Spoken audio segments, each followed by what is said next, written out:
Okay, shall we start now? Okay. Okay. So, hello guys, welcome to join the Graduate Open Course event, which organized by GSA, Graduate Student Association. This activity aims to help freshmen to get into the life by NTU by inviting their seniors to sharing their experience. I'm Chloe, the third-year PhD student from EEE, and I will help hold the following section of College of Science. There are two schools for the section of College of Science. We invited three speakers, two of them from School of Biological Science and one of them from School of Physical and Mathematical Science.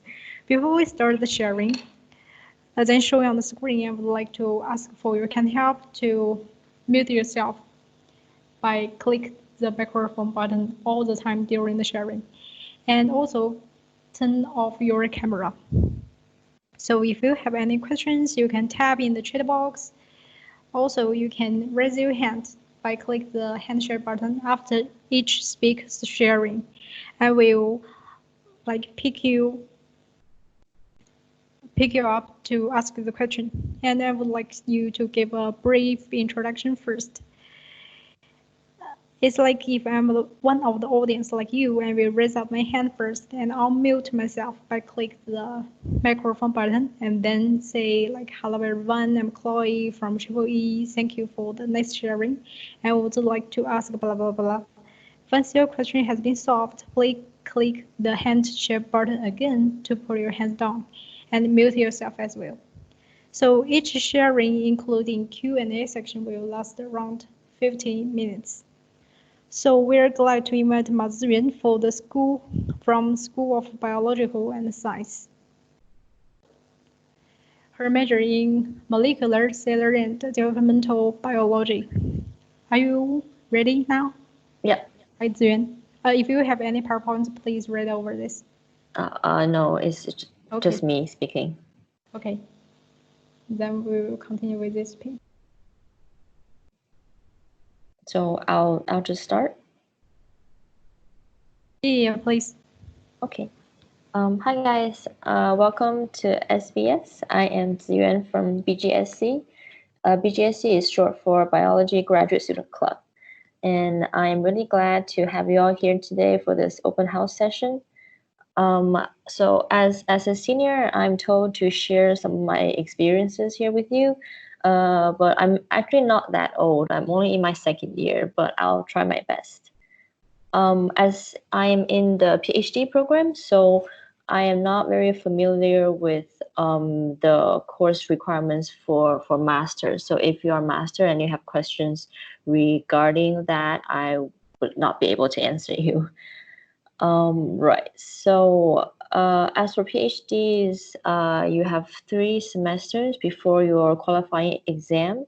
And so during this 1.5 year time, you will need to complete a set of both compulsory and elective courses. You are free to choose whichever elective course you like. So it's probably something that is related to your work. And you can also ask your supervisor for any recommendation courses. For myself, I would like to recommend the seminar course BS 7003, I think. It's a great way of exposing yourself to the different fields of research out there. And plus, it also helps you fulfill the semester attendance requirement of the year, which I think is 10 or 8, but I'm not sure about this year. I wouldn't say there are any easy courses out there, but at least this one, the seminar course, is not very time consuming. That's why I like to recommend it. And also, if your research requires a lot of imaging, such as using the confocal microscope, I would recommend you take a course in advanced microscopy, as that would also be very helpful. So elective courses like these are not offered every semester, so you need to keep an eye out for them. And when you see them as open for registration. You have to set your alarm to the opening time and make sure that you get a seat. And as for my experiences, as far as I have been told, the first year of your PhD is like the calm before the storm. It's a year where you have the least pressure and the most free time, so cherish it while it lasts. Also, I think this is a very good time to spend making friends with those who are in your lab, with those who are taking the same class as you. Because to be honest, I find lab work to be a very solitary thing. The entire day, you are either in front of your lab bench or in front of your computer. So there's very little time to socialize. And I think this is especially going to be the case towards the end of your PhD. But it's very bad to isolate yourself, I think, especially for us. It's very important to have peer support. So I think having a friend to go out with for lunch or to go out during the weekends is very helpful to take off some stress from your work. So my first advice would be to make a lot of friends. And then my second advice is that you should not be afraid to ask questions. When you are new to the lab, there are, of course, a lot of things that you don't know how to do, like you don't know where to find something, you're not sure about how this protocol works. So when you have a question, do not be afraid to ask the seniors or consult with your supervisor, because I know sometimes there is this fear to speak up, either because you feel that your question is probably very dumb, or the seniors always look very busy, so you don't want to bother them. But really, trust me, it is always good to clarify things before you do anything that you're unsure of. And everyone has been new at some point, so people will understand you when you come to them for help, and of course, they will all be very happy to help you. And then my third advice is, of course, you should be self-driven. Supervisors, they come in all shapes and sizes. Some like to be actively involved in your project, like every step of the way, while others tend to give more free rein. But regardless of how your supervisor is, you should always have the motivation within yourself to carry out your project. I know we all feel lazy sometimes, and we only do things when we are told to, but that will not see you through the 4 years here. So it is always better to have a clear goal in mind, and even short-term goals would be okay, and to always stay on top of things, to prepare early, because really you are the person in charge of managing your work, of keeping up with all of the deadlines, and basically maintaining your scholarship. Right. Sorry if all of this made you a bit stressed. Please don't be. I am more stressed than you right now because I have my QE coming up in 5 months, and while you still have a lot of time. So if you want to get more involved with the happenings around SBS, I encourage you to join BGSC. We manage events such as seminars and annual symposiums, as well as group outings where we distress by having some fun together. Like last year, we had a barbecue, we had bowling night. But of course, in light of the current situation here, I think the only thing we can manage right now is movie night, probably. Right, that is about what I have to share. So if you have any questions, feel free to ask. Yeah, thank you for the sharing. If you have any question, please click the hand share button and raise your hand. I can pick you up. Yes, thank you for the sharing. Actually, for the self-driving, I totally agree with all the points, especially for the socialization. And one of the best way to make friends is to take part in our events organized by GSA, right? So speaking of the self-driving, I think during the PhD life, it's really easy to get dispersion during the experiment or during we get some bad result in the research. How do you conquer this when you feel lazy and feel not so good? Yeah, sometimes when you don't get the results you want, you feel very depressed.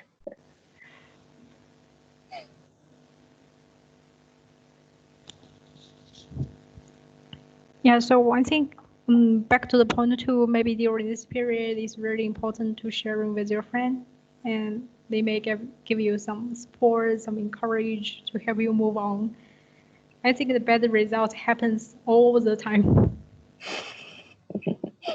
Yeah. So speaking of the self-driving, do you have some suggestions, some apps, some software that you are already using that you think is great to sharing with us? Being self-driven. Well, as I've said, like having friends really help because I can discuss what I'm frustrated about with friends, and they may be able to give me some suggestions. And also I call my parents like twice a week, and they also help me like let off stress and all of that. Yeah. So making friends is really important. Mm-hmm. Okay, thank you for the sharing. If anyone has some question, you can raise your hands up now, or you can just test in your chat box. We'll ask for the speaker and give you a response. So our next speaker is Elaine. It's also from the School of Biological and Science, majoring in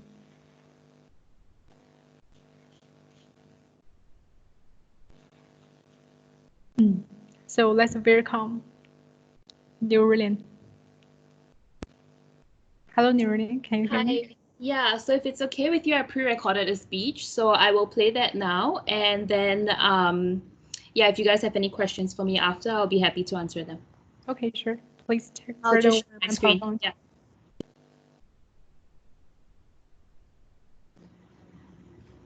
One second.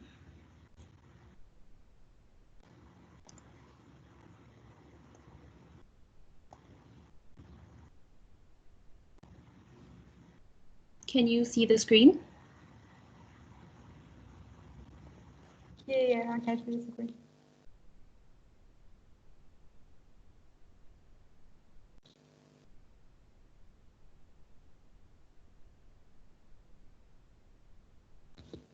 But I cannot hear the voice. Hi, I think when you are sharing the screen, you should include the system audio. So I think that the button is just no. It's so can you share again? So Yeah. you cancel the sharing, then try to share again. The one is just on the sharing screen. The option of sharing screen, I think, is in the left top corner. Okay.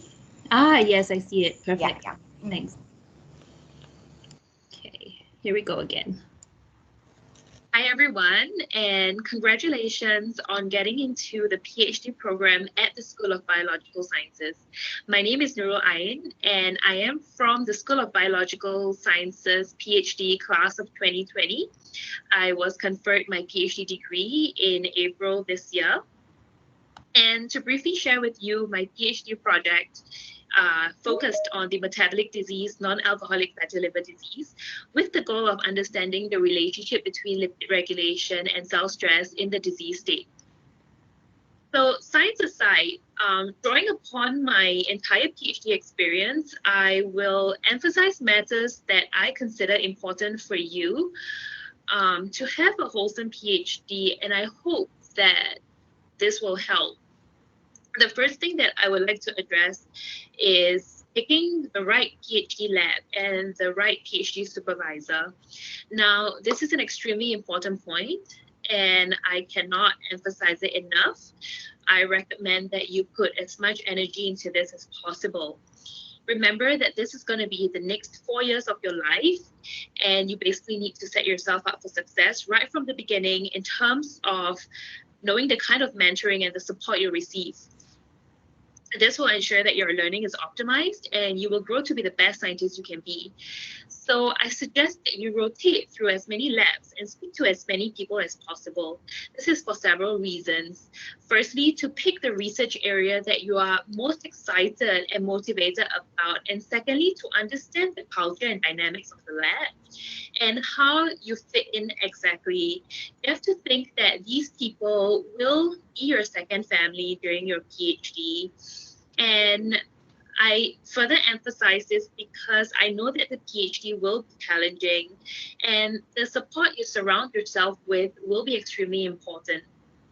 It is so common to experience a burnout during your PhD, especially during the later part of your PhD, due to working extremely long hours, a lack of work-life balance, and experimental failures. Personally, I've experienced a burnout during the end of my PhD, and I have seen my friends go through it as well. And when this happens, I found that it always helped to speak to someone, be it a professional or a personal friend or family, and also to take a step back and to reevaluate the situation. I have to also add that there is no shame in seeking professional help, like going to a counselor.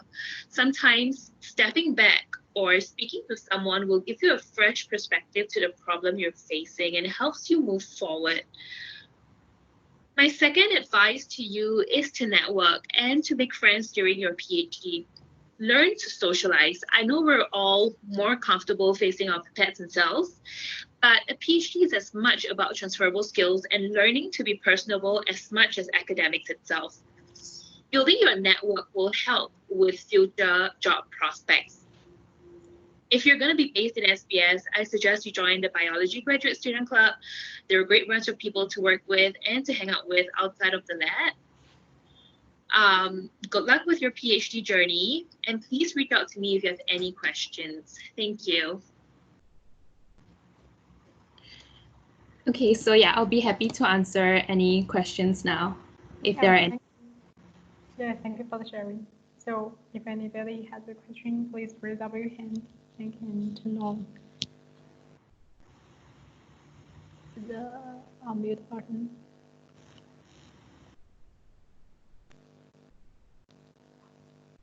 Okay. May I ask, have you already graduated, right? Yeah, so I graduated in April. That was when I was conferred my degree, also when I did my defense. So right now I am a postdoc at the Cancer Science Institute. Yeah. So in the US? At NUS, right. So yeah, I'm no longer at NTU. But yeah, I would say that in total it took me 4.5 years to complete my PhD. And while I left when my scholarship ended, it took me about 6 months to finish up my publication, to revise my thesis, and to prepare for my defense. So it's not gonna end in 4 years. It's gonna end in like more than 4 years, but hopefully less than 5 years. Okay. So I would like to ask you, like, what kind of difference from NTU and NUS? Yeah, I think the difference would be more in, if you're going to stay in academia, the lab that you're in and the kind of research direction and environment and the boss, I guess, that plays a lot of factor in the kind of work that you do. So yeah, I mean, there have definitely been differences that I've noticed in the current lab that I'm in, and in during my PhD. I don't know if I was like super stressed during my PhD or not, but I definitely was. But it's slightly more relaxed now, maybe in the sense that I know what I have to do, and I know what, I mean, I'm familiar with my expectations, the expectations I have, and what my boss has of me. I think that you have to be very clear with your boss. And yeah, it's just a constant learning.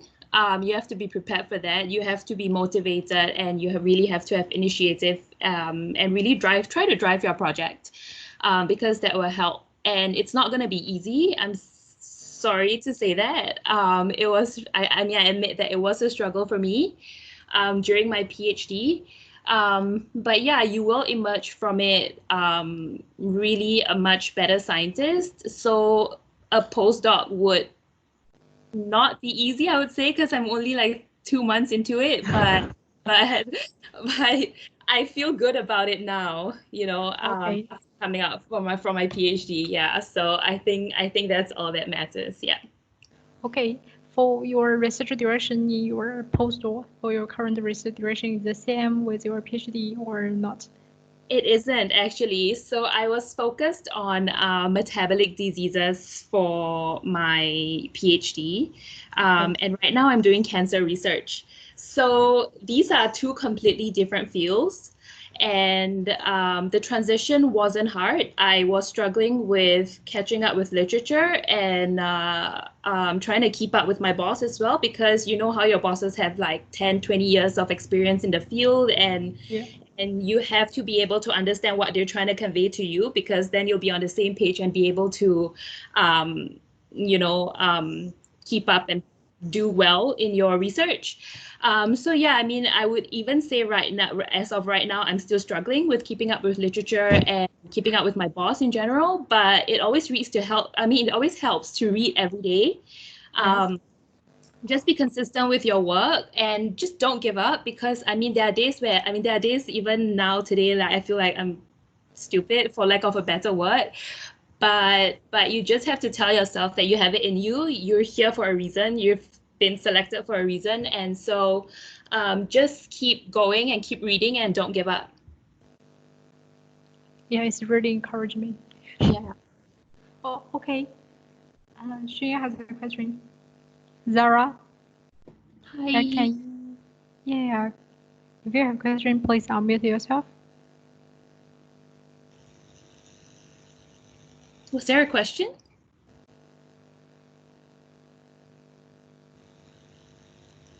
Okay. Can I ask one more question? Sure, of course. Yeah, probably it's too early for the freshman, but I'm really curious about how you get the job. Yeah. So I wasn't sure on what I wanted to do after my PhD. I must admit that I was a little bit jaded after my PhD. I did not want to stay in academia. Okay. And yeah, because the PhD was really tough for me. I mean, I'm not gonna lie about that. I'm so sorry, you guys, but I'm not gonna sugarcoat anything. But yeah, so I was in between either going into the industry, or if I was gonna rejoin academia and be a postdoc, I was gonna do something translational, something that would really impact science and impact change the field of medicine. And I was lucky enough to have my boss join Singapore. So he's currently not based in Singapore, but he will be joining Singapore very soon. And what he did really resonated with my values. So I guess it was also really good timing that he decided to move here and start his lab in Singapore. And so I applied and got the position. So, I would say, yeah, you'll probably be undecided about what you want to do at the end of your PhD, depending on how your PhD went. But yeah, I think as long as you have, I guess, like values that you believe in, and that should help you make your decision at the end. Okay. Yeah. I think there is a box. There is a question in the chat box. Can you see? Yes. Yeah. Yes, JJ. Hi. How do you decide which lab constitutes a good culture for you given such a short lab rotation? Okay, so that's gonna be hard, right? Because I think people you have to get to know people to an extent where you know what's comfortable or what's a good fit for you. I would say try to break down those walls, and just really talk and do as much research as possible. Yeah, and don't just talk to people in the lab, talk to people who are outside of the lab, because I think I mean, people do talk within the lab, so you know who are good mentors and who are, yeah, which, I mean, PhD students always talk amongst themselves, so we know who are good or, like, you know, who are not so nice to PhD students. But yeah, I mean, I really have to emphasize that in lab culture is super important. It's probably as important as picking the right research project. I really have to emphasize this because it's easy to lose motivation with your research project if you don't feel comfortable or supported within a lab. That's why I emphasize this, because this is really what you need for 4 years. Yeah, thank you. And also a question from Dara. Mm-hmm. You ask. Is it? Oh, I'm sorry, I missed that. Common career options after graduating from a PhD. Okay, so this is a little bit difficult, I think, just because it really depends on which area you're in. Like in my case, with the kind of research that I was doing for my PhD, there weren't a lot of labs, I would say, doing the same thing that I was doing. And even like deviating from it, there was not a lot of options that I had. So it really all depends on the kind of research that you're doing, the kind of whether it's translational or not. I would say fields like cancer research would be easier to get into post PhD, just because that is something that Singapore focuses on. Yeah, so these are really things that that will be looked into when you want to consider career options. Yeah. So in my case, even with model organisms, I was working with yeast, and so that really restricted a lot of I would say like jobs for me, just because I wasn't familiar with higher model organisms. But yeah, so I was fortunate to have my boss be okay with that, because then I would be learning this during my postdoc, working with human tissues and stuff like that. Okay, thank you. Any other question? And I think if anyone have the question, we can type in the chat box or send the email to you directly if you don't mind. Yeah, I'll just leave my email address in the chat box just in case Okay, sure. you guys have any questions. I'll be happy to answer them. Okay. Good luck, guys. Yeah, thank you so much. Thanks. So we move to our next speaker.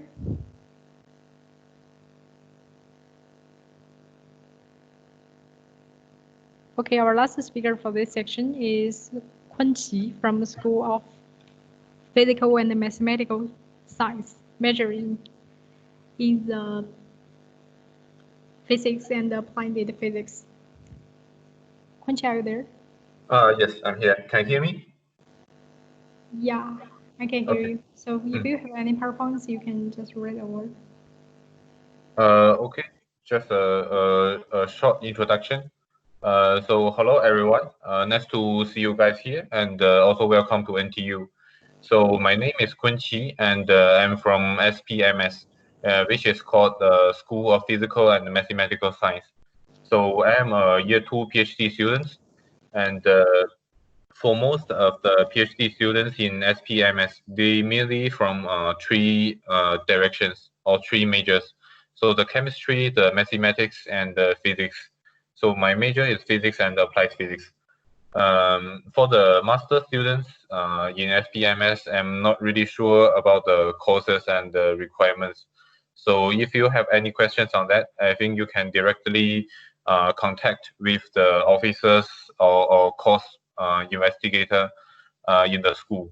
So as for the PhD students in SPMS, for the August enrollment, your QE will come in the next year, November.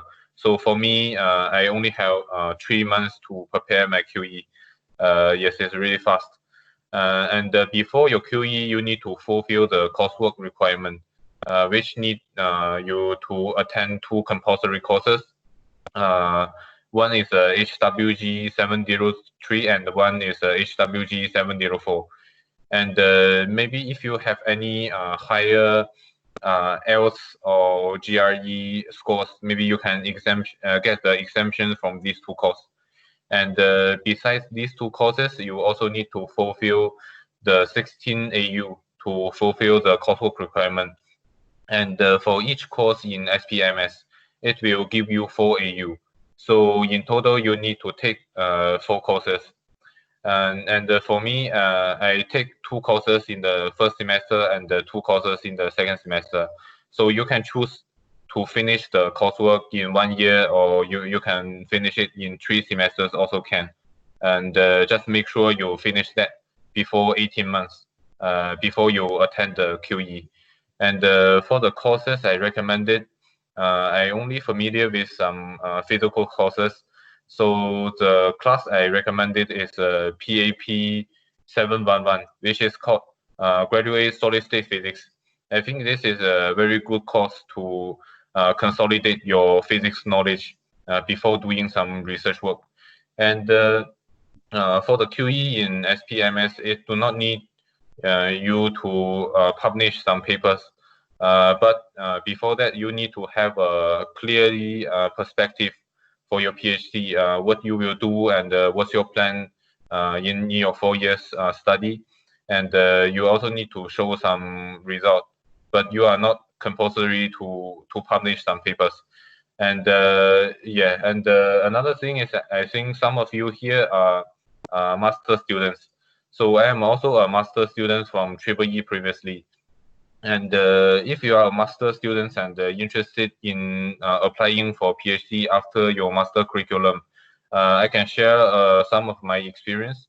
So for most of the master students in NTU, it will only take 1 year. So for you guys enrolled in this year, August, if you want to apply PhD next year, August intake, you need to submit the application by the February of next year. And you can also browse the website of NTU from now, because at here you can see the research field and also the current project and the email address for all the professors. Then you can take a look and see which professors you are interested in. And for me, after the academic record of the first semester comes out, for you guys, the academic record for this semester will comes out in the next year January. So after that, I just email the professor attached with my CV and also the academic record. I think yes, and after that, you send many emails for some professors, and some of the professors will give you the interview. Then you can discuss more details with them. Yes, and because you are already an NTU student here, so you do not need any English requirements such as GRE or something, which is very convenient. So if you want to do this, I give you 2 advices. So the first one is that you need to study very hard in your first semester to make your GPA as high as possible. And the second one is try to contact the professor as early as possible, because if you contact at a later time, the professor may give the vacancies to other students. Yes, that's all for me. And any questions? Okay, thank you so much for the sharing. So anybody have questions, you can press your raise your hands up button or type in the chat box.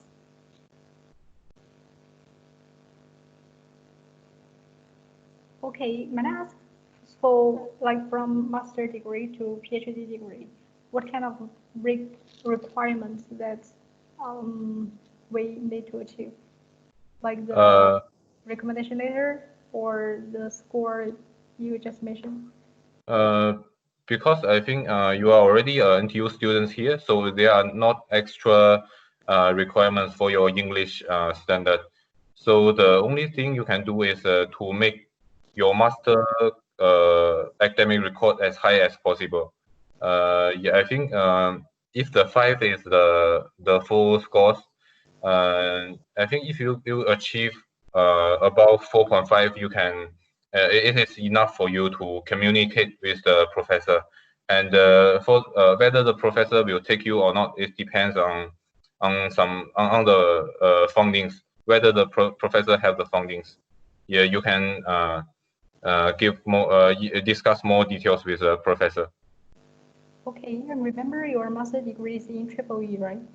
Yes. So why you decide to change your school, or like how you find what you really like during your master degree? Because previously my direction is microelectronics, which is also related to the semiconductor industry, and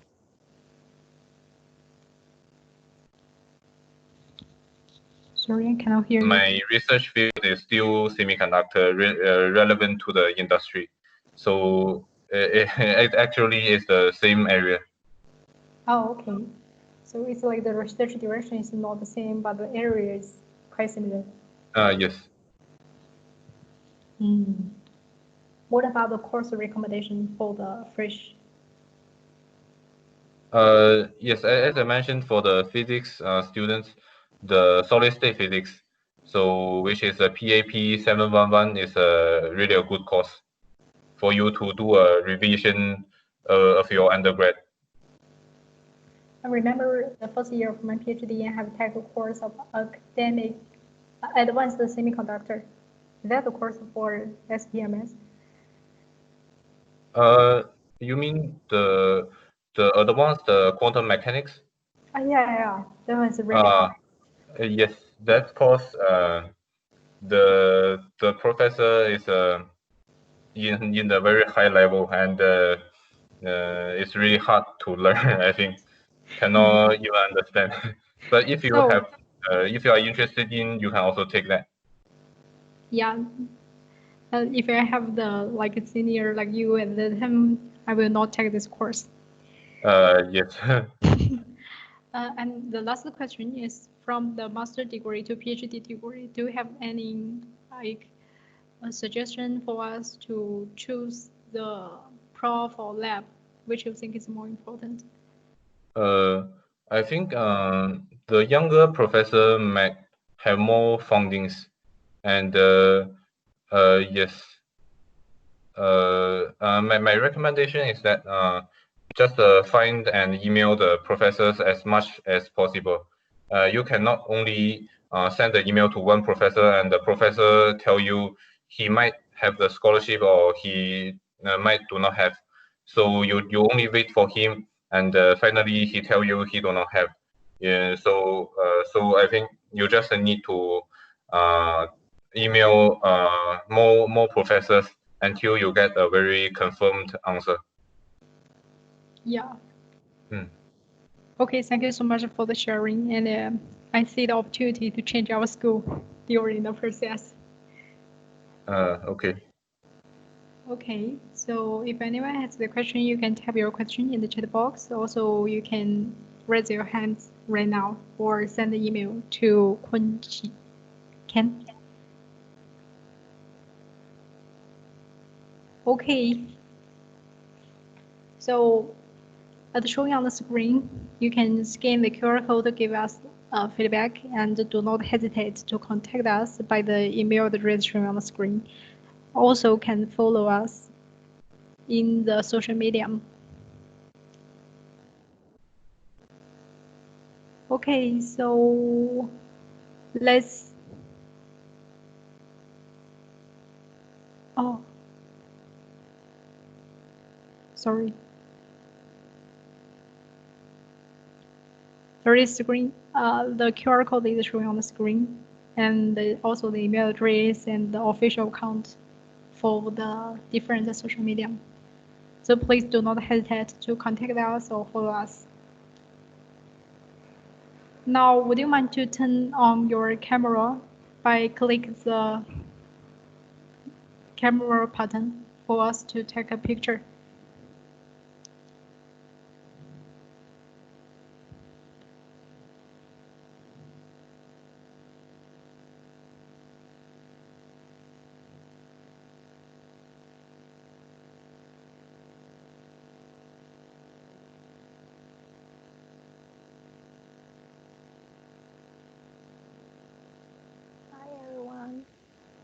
Hello guys.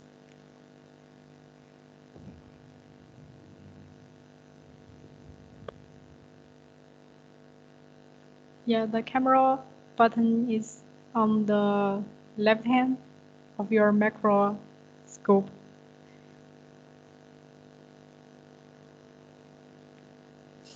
Can turn on it, we have a screenshot.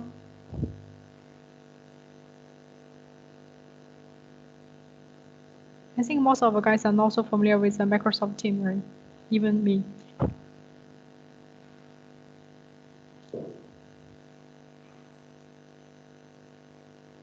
Okay, let's look on the screen and give a smile.